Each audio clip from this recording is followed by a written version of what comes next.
Yo lo conocí buscando a Antonio, ¿sí? Pero después, no sé, le caí bien, no sé, y me invitó a participar aquí, no trabajar. Estoy colaborando para que después, a futuro, gente que venga con una necesidad menor o peor que la mía, encuentre algo ya para hacer más rápido, porque sí es duro. Hoy, Doroteo es un hombre normal. Ha recuperado la habilidad de ejecutar acciones del día a día, como lavarse los dientes, llevarse una fruta a la boca y hasta cargar cosas pesadas.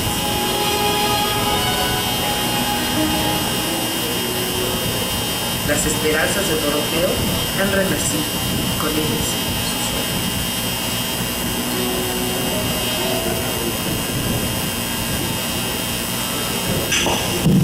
Esta es la introducción del maravilloso trabajo que realizamos en Probionics. Y como les estaba diciendo, yo estudié medicina. En el año 95 comencé a estudiar la carrera, y para el año 97 yo ya estaba participando en un departamento de cirugía reconstructiva del IMSS, donde, como les digo, día a día se reciben casos por amputación de pierna, de brazo, partes parciales de cara. Y bueno, a lo que le suene, ¿no? Obviamente, lo que no se puede reconstruir se tiene que amputar. Y pues precisamente uno de los primeros casos que me tocó atender fue el de un muchachito como de 21 o 22 años que llegó electrocutado. Después de las valoraciones no pudimos hacer nada porque se le carbonizaron los brazos y se los tuvimos que amputar hasta el hombro. Entonces le amputamos los dos brazos y una pierna. Este evento, pues para mí sin duda estigmatizó mi vida por completo, capturó toda la atención, el hecho de qué hacer para pues mejorarle la vida a un muchacho que yo me preguntaba cómo va a tomar un vaso de agua, cómo va a abrir una puerta, cómo va a ir al baño a hacer sus necesidades, cómo va a comer a los 21 años. O sea, no estamos hablando de una persona que se fracturó, y que tiene las férulas o los yesos y que no puede ocupar sus brazos 2 meses. Estamos hablando de una persona que no tiene brazos ya de por vida. Entonces, en aquel entonces, le estoy hablando que era el año 98, 99, no había internet como ahora lo hay. Y pues los medios de comunicación o las fuentes de información para investigar qué tipo de ayuda se les podía poner a estas personas, pues yo las encontré en las videotecas, en las hemerotecas. Y por ahí encontré un video de una prótesis alemana, que en el video se veía que la persona pues nada más abría y cerraba la mano un poco, pero describía que era una prótesis electrónica. Yo la vi y me quedé maravillado, dije, wow, pues ¿cómo es posible que esto no llegue acá? E investigando un poquito más a detalle, pude ver que era una prótesis que tenía pues un esquema inaccesible en precio para la región de Latinoamérica. Era una tecnología muy costosa y que precisamente ese es una de las principales razones por las que yo inicié este proyecto. Posteriormente, me cambio a la carrera de biónica, la termino en el Instituto Politécnico Nacional y 2 años después de egresar fundo la empresa Probionics. Y poco a poco fueron llegando pues las invitaciones a participar en eventos para recibir premios, para recibir menciones, para recibir galardones. Y esto sin duda pues ha sido muy importante para la empresa, para la trayectoria de la empresa. Pero la verdad es que quiero decirles que yo nunca he trabajado para esto, yo he trabajado y todo el trabajo, y es una política que yo trato de compartirle a mis colaboradores, que no debemos de trabajar para recibir premios o reconocimientos. Lo padre está cuando tú trabajas por la finalidad primaria que tuviste, que en este caso fue el ayudar a las personas que perdían sus brazos, y que todo lo demás llegue por consecuencia. A lo largo de todo este tiempo pues, hemos tenido la oportunidad de estar con grandes personajes, aprender de ellos, compartir espacios, recibir patentes en el extranjero, pero la verdad es que el mejor premio que uno puede recibir después de abonar tanto esfuerzo radica en ver a las personas sin brazos que pueden hacer una mejor vida con esta tecnología. Como les dije, en el 2006 Probionics se formó. Estamos al norte del Distrito Federal, en un municipio que se llama Tlalnepantla. Somos pocas personas las que le hemos metido la mano a este proyecto, que ya está terminado. Y bueno, pues estábamos obviamente en el área de dispositivos médicos, ¿no? Yo cuando veo esta fotografía la veo con mucho gusto y mucha nostalgia, porque así empezó Probionics, en una pequeña accesoria de 5 por 5 metros. Ahí teníamos un escritorio, teníamos 2 maquinitas que a veces llegaban a visitarme mis amigos y querían encontrarle la etiqueta Mattel porque pensaban que eran de juguete, pero la verdad es que en estas pequeñas maquinitas comenzamos a trabajar y en ellas se generó, digamos, la primera línea de piezas que hoy en día forman parte de la estructura básica de las prótesis. En este escritorio soldábamos las tarjetas electrónicas y atendíamos obviamente a los clientes y a los proveedores, ¿no? Posteriormente pude mudar por lo menos la parte electrónica a un área un poquito más grande, dedicada a pura electrónica. Tuve que ahorrar mucho dinero, bueno, en ese entonces me hacía a mí mucho dinero, o más bien lo hice con mucho esfuerzo, ahorrar para mi primer osciloscopio Tektronix monocromático, pero poco a poco me comencé a quitar el cordón umbilical, ¿no? Con la empresa, con la escuela, que todavía me facilitaba las instalaciones.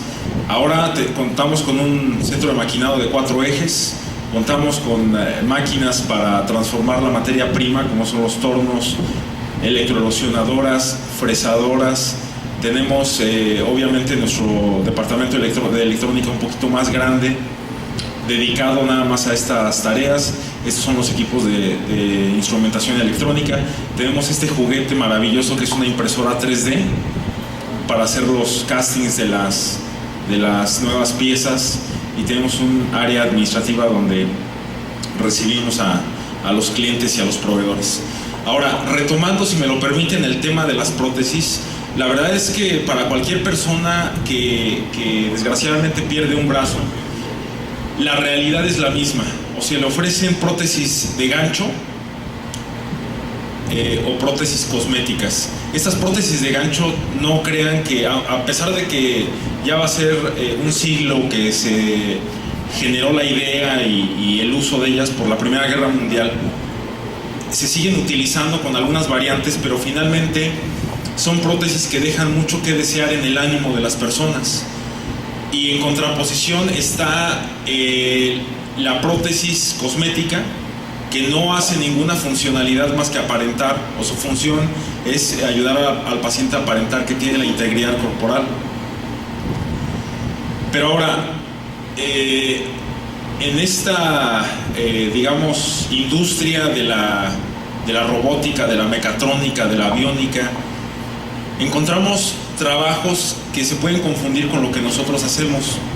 Este es el caso de la primera imagen, donde vemos que es un sistema de ingeniería con una forma antropomórfica que se va a sumar a un androide que está terminando la NASA con la intención de que los astronautas no salgan a darle mantenimiento a las estaciones espaciales y que se expongan, pero no tiene finalidad para que se utilice como prótesis.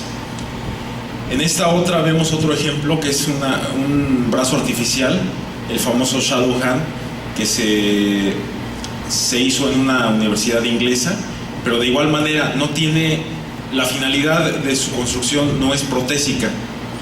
Por lo contrario, aquí vemos un desarrollo que sí se hizo con la finalidad de que un paciente amputado lo porte como prótesis, y este es del Hospital Memorial de Chicago, al igual que este, implementado en una Marine de los Estados Unidos. Aquí vemos otro brazo artificial que es australiano. Aquí vemos uno más, una mano italiana. Esta mano que es alemana, de la marca Ottobock. Este brazo es estadounidense, de la marca Motion Control. Esta es una mano electrónica de la empresa Touch Bionics, irlandesa. Y esta mano es una mano electrónica de la compañía RSL Stipper, de la marca V-Bionic. Y bueno, ¿en qué momento mencioné yo una empresa mexicana o brasileña, argentina, uruguaya, peruana, venezolana? Ahora ahí viene la pregunta, ¿qué nada más los europeos o los americanos tienen talento para hacer desarrollo de este tipo? La verdad es que cuando uno se mete al tema, encuentra uno muchas dificultades, pero la verdad es que muy orgullosamente mi empresa es la primera empresa en toda Latinoamérica y la primera en toda la historia del país en levantar la mano y en decir, aquí está un desarrollo competitivo, pero que está, digamos, abrazado de unas condiciones comerciales mucho más accesibles que las prótesis que acabamos de ver, que ahorita les voy a describir un poquito el precio. Les voy a pasar rápidamente la semblanza de cómo inicié yo el proyecto. Con este boceto de dedos comencé a realizar mi primera prótesis de brazo, que con ella me titulé como ingeniero en biónica. Aquí vemos el diseño en Inventor. En ese entonces todavía diseñaba en Inventor. Aquí esta pieza del antebrazo, que es esta, ya se estaba manufacturando. Y estos fueron los resultados que obtuve. Una mano que tuvo la facultad de tener fuerza para agarrar algunos objetos, que evidentemente siempre lo busqué presentar y probar en un paciente. De hecho, yo no le encontraba sentido de probarlo en algún otro lado que no fuera en una persona amputada. Y también, bueno, hay que decirlo, ¿no? Este primer ensayo no dio el ancho, por decirlo de alguna manera. Realmente fue una prótesis muy lenta, muy falta de fuerza, muy pesada, muy poco estética, no le entraba de hecho ningún guante cosmético. Y pues el convenio con el proyecto y con los pacientes que en ese momento me estaban buscando era desarrollar una prótesis que tuviera unas cualidades de ligereza, velocidad y fuerza mucho mejores, con un mejor performance para ellos. Este es mi segundo prototipo que realicé. Como verán, el concepto, por lo menos a nivel de antebrazo, se ve evidentemente diferente. Un eje, un solo eje muy delgado de fibra de carbono y una estructura, en vez de nylon, una estructura basada en aluminio en la mano, ¿no? Con una transmisión mecánica al interior que implicó pues un diseño muy, muy complejo, con unos microengranes que tuve que mandar a hacer a Monterrey, unos super micro valeros que van aquí en los ejes de todos los engranes que van en esta pieza, que también tuve que importar de Japón, un cortador que tuve que importar también creo que de Austin para poder alcanzar a manufacturar el vaciado de las dos piezas. 8 meses trabajando en este diseño para que no funcionara tan bien como yo deseaba. Ya tenía mucha velocidad, habíamos alcanzado muy bien el récord de peso que yo estaba deseando, pero no tenía fuerza. Y pues ni modo, pues a seguirle hasta que pude darle a la arquitectura que hoy en día es la que conforma las prótesis que nosotros tenemos. Una arquitectura que ya está patentada en Estados Unidos y en Europa y también en Brasil, y que bueno, es realmente sorprendente lo que puede hacer, mucho menos compleja. Si a la arquitectura que ahorita les acabo de describir, de la de los valeros y microengranes, le pudiéramos etiquetar una complejidad de 10, esta se llevaría un 1 en complejidad, pero mucho más eficiente, fuerte y veloz. Y bueno, pues la evolución del proyecto, la evolución misma del proyecto nos ha llevado inclusive a hacer la reducción en tamaño para los niños, implementar poco a poco no nada más la mano, sino los antebrazos y los codos para personas que perdieron su brazo mucho más cercano al tronco. Aquí está la implementación de una de las primeras muñecas que le puse a la prótesis con intención de que el paciente pudiera flexionar la mano. Y pues como verán es un trabajo, muchachos, multi e interdisciplinario que pues ya cumplimos 12 años desarrollándolo. El proyecto ya está terminado, pero a veces me preguntan: oye Luis, ¿y por qué tantísimos años de desarrollo? Bueno, en primer lugar porque hemos tenido que hacer que confluyan todas estas áreas del conocimiento en un trabajo, evidentemente, como les dije, multidisciplinario. Pero lejos de eso, muchachos, uno de los factores que más nos ha hecho alargar el desarrollo ha sido que los pacientes llegan con diferentes niveles de amputación. Hay pacientes que perdieron la mano, hay pacientes que perdieron a la mitad del antebrazo, hay pacientes que perdieron hasta el codo, hay pacientes que perdieron al hombro, a mitad del húmero.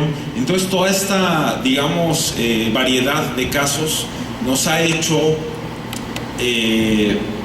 mucho más complejo el buscar la arquitectura que pueda ser afín para rehabilitar a todos los pacientes, ¿no?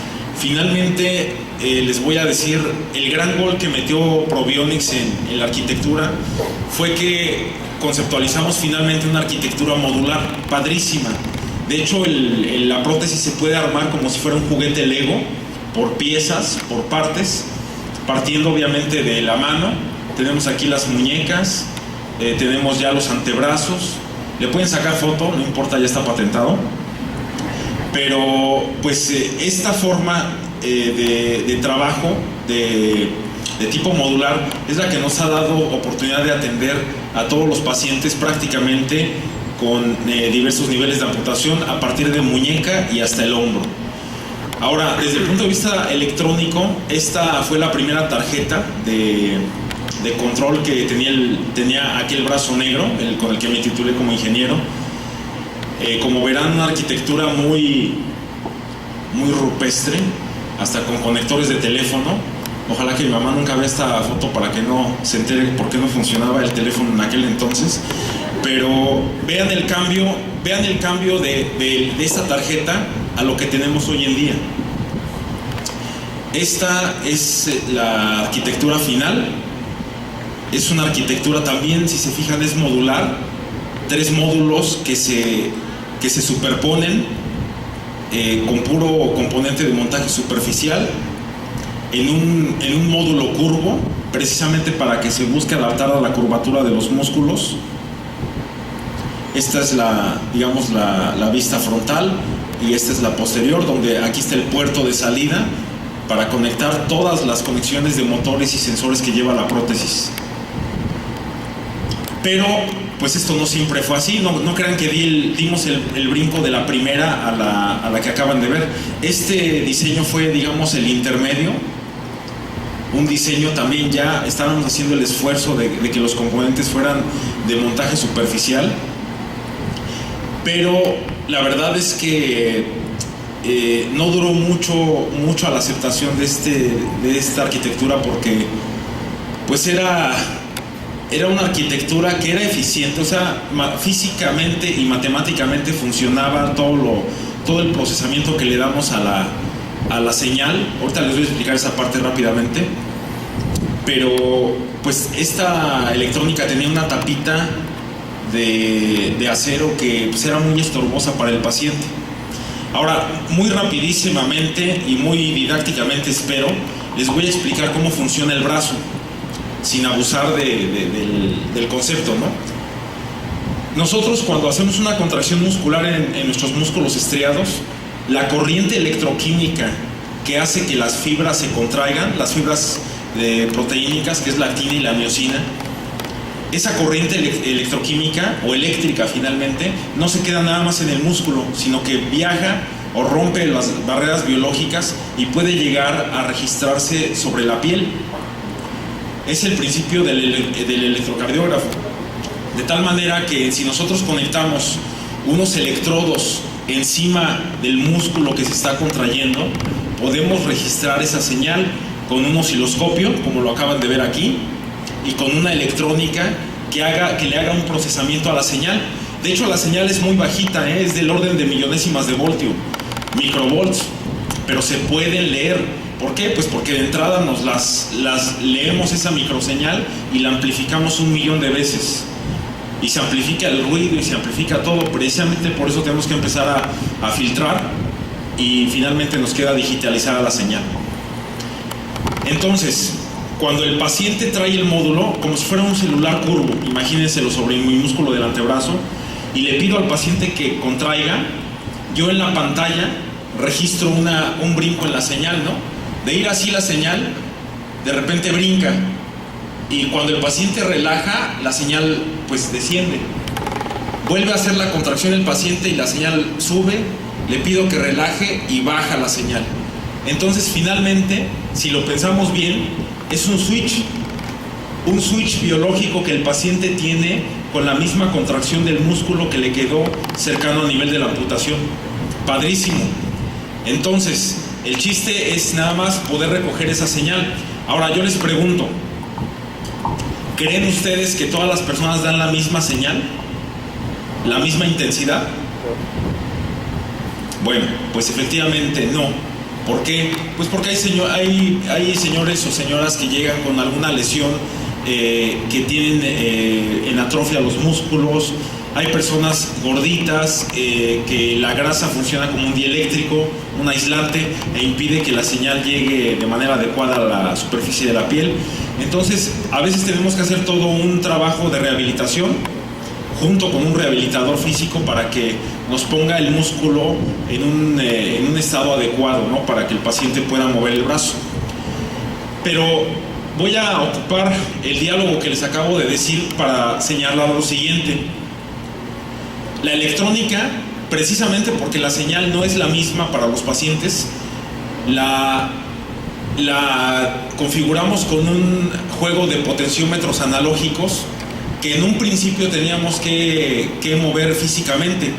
Imagínense que de repente el paciente no nos daba la señal y entonces teníamos que bajar la sensibilidad o subir la sensibilidad de acuerdo a lo que quisiéramos hacer.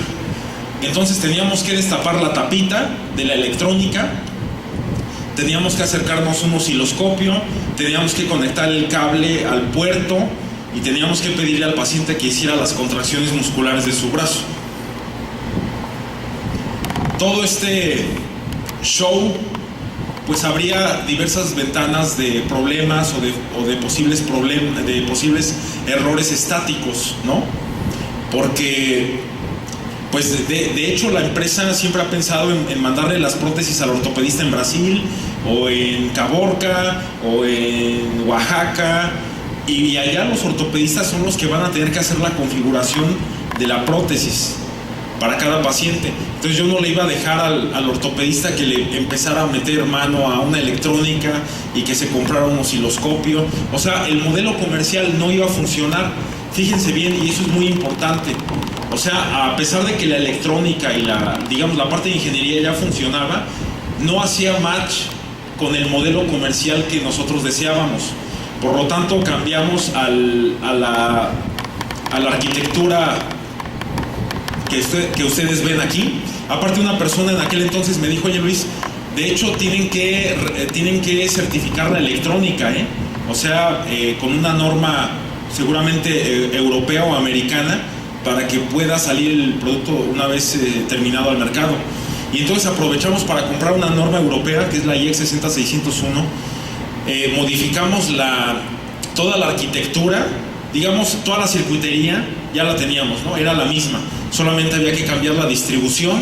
Hicimos 3 pisos y lo hicimos curvo para que no nada más quedarnos con la etapa de procesamiento de la señal, sino que aprovechamos, y aquí es donde va el dato importante, aprovechamos para montarle en esta parte una etapa de RF, de radiofrecuencia, y entonces hicimos un software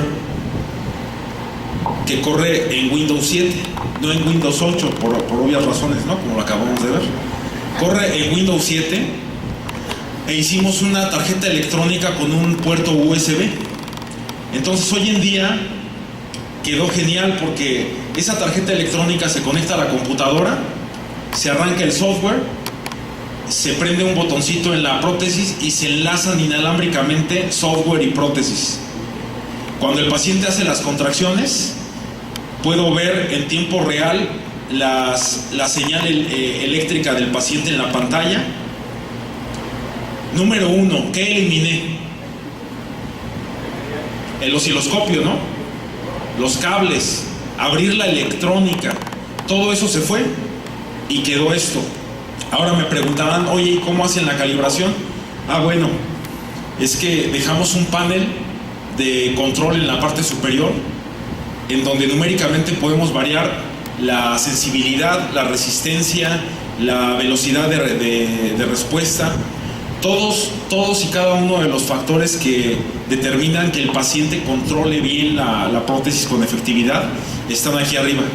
Una vez que ya hicimos los cambios, apretamos el botón enviar y esos datos viajan por el aire y alteran inmediata y en tiempo real el juego o la etapa de potenciómetros digitales que tiene la prótesis.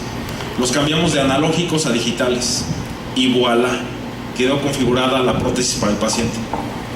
Entonces, sin duda, muchachos, como verán, todo este trabajo que hay detrás de un paciente con una prótesis, pues no se ve, no forma parte de lo que vemos en la prótesis, ¿verdad? Pero forma parte de un modelo de ingeniería que le da robustez o que le va a dar robustez al modelo comercial que tengamos como compañía. Ahora, pues esto ha sido complejo, ¿verdad? Ha sido tardado, pero la verdad es que no hay nada como la crisis que nos representó la etapa de energía. Porque la etapa de energía, por muchos años salimos del paso o del problema usando baterías de iPod. Como verán, tiene su conector aquí de iPod. Nosotros cortábamos aquí el conector y le poníamos una extensión hacia la prótesis del paciente. Nada más que con los estiramientos que hacía el paciente, pues los cables se rompían, tenían falsos contactos, y yo para ese entonces teníamos más o menos entre 60 y 70 prótesis trabajando en el interior de la República ya, y algunas en el extranjero. Entonces imagínense la frustración de recibir las llamadas de los pacientes diciéndonos: ingeniero, la prótesis ya no prende. Oiga, pero pues ¿qué ve? Pues aquí veo un cable roto de la batería. Chispas. No, pues mándeme la prótesis. Multiplíquenlo por 70 casos para cambiar cable. Yo de hecho un día pues salí y vi, de repente salí al área electrónica de mi oficina y que me toca ver a mis tres ingenieros en diseño cambiando cables. No saben, de verdad que no saben la frustración y la tristeza que me dio ver ese cuadro. O sea, Probionics se había convertido en un vil tallercito de refacciones, de mantenimiento, cambiando cables. ¿Y saben qué era lo peor? Que le quitábamos el cable, le poníamos uno nuevo y la mandábamos con una sola seguridad: que esa prótesis iba a regresar, porque el cable se iba a volver a romper. Entonces era nada más un paliativo. Y es que nosotros, les digo, no hacíamos baterías, pues hacíamos la parte electrónica y la parte mecánica, eso ya funcionaba muy bien. Entonces se me ocurrió buscar a la parte académica de nuestro país. Empecé a buscar al Cinvestav, busqué al Politécnico, a la UNAM, a la UAM, al Tecnológico de Monterrey, a la UABC de Tijuana. Bueno, me gasté todas las universidades habidas y por haber. Nadie me pudo hacer una batería. ¿Por qué? Pues porque el problema, de hecho les voy a presentar una foto de un paciente que ya muy desesperado y hasta enojado, de plano se amarró la batería al socket para que ya no se le moviera, y pues era una solución pues temporal. La verdad es que teníamos pues muchos reclamos de nuestros pacientes en aquel entonces. Y entonces, como les digo, no encontré a ninguna empresa ni a ningún actor académico que nos pudiese hacer la batería, porque les digo, evidentemente no nada más teníamos que hacer una batería con un perfil eléctrico, sino también una forma tal, que no fuera cuadrada, no fuera cilíndrica, como es la forma que tradicionalmente tienen las baterías, y que tenía que tener una forma tal que se pudiera integrar a la prótesis, favoreciendo la antropomorfía de esta, ¿no? Entonces, pues se me ocurrió pedirle una cotización, decirle al proveedor de las baterías en Estados Unidos